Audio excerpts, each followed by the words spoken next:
Spalio 2 minima Angelų sargų diena. Tai Lietuvos policijos profesinė šventė, kai visos padėkos sveikinimai keliauja šios profesijos atstovams ir jų altruistiškam darbui. Tai viena seniausių ir brangiausių Lietuvos policijos tradicijų.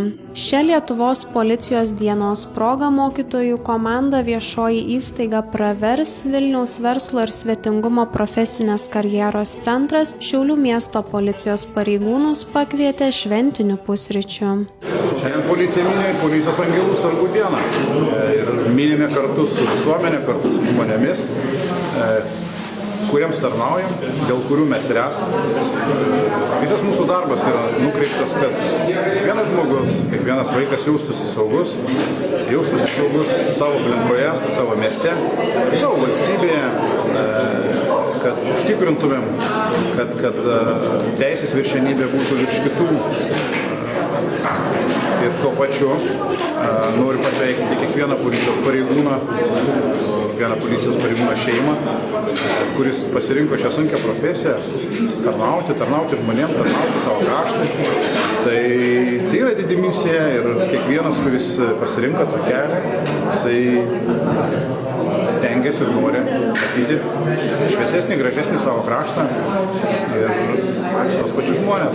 Policijos bendruomenė džiugiai ir su sveikinimais pradėjusi profesinę šventės rytą jautė didelį dėkingumą už dėmesį ir įvertinimą. Žinoma, kad puikios nuotaikos, labai smagu, kad yra kas pagalvoja apie mus, nes organizuoti tokią gražią šventę reikia tikrai ne iš vakaro jau tą daryti, reikia suplanuoti. Labai ačiū tikėjams, kurie dainavo ir labai smagu, kad šis apie mus pagalvoja, mus prisimena ne tik tada, kai reikia pagalbos, o tada irgi nori padėkoti už tą suteiktą pagalbą. Puikus pusryčiai, ilgametės tradicijas, ilgametė draugystė, labai skanūs kepiniai, labai gražus koncertas, tai labai malonu bendrauti. Mūsų darbas iš tiesų yra sudėtingas ir bendravimo prasme, ir įvykių prasme.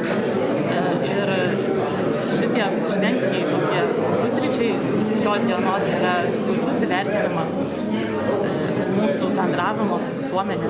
Šiaulių miesto policijos vadovus ir pareigūnus nuotoliu sveikino Vilniaus verslo ir svetingumo profesinės karjeros centro direktoriaus pavaduotojas, kaip ir kiekvienais metais sveikinimo žodžius tarė viešosios įstaigos Pravers direktorė daktarė Renata Veršinskienė ir kiti šventės dalyviai. Pasiteiravus pačių policijos pareigūnų, kas jiems yra ši diena, jie sako, kad tai daugiau nei profesija.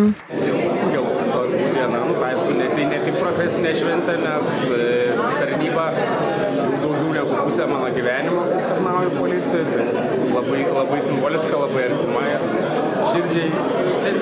Muzikinius sveikinimus skyrė dienos centro Goda mokiniai, policijos pareigūnai buvo pavaišinti mokinių keptais gaminiais ir kava.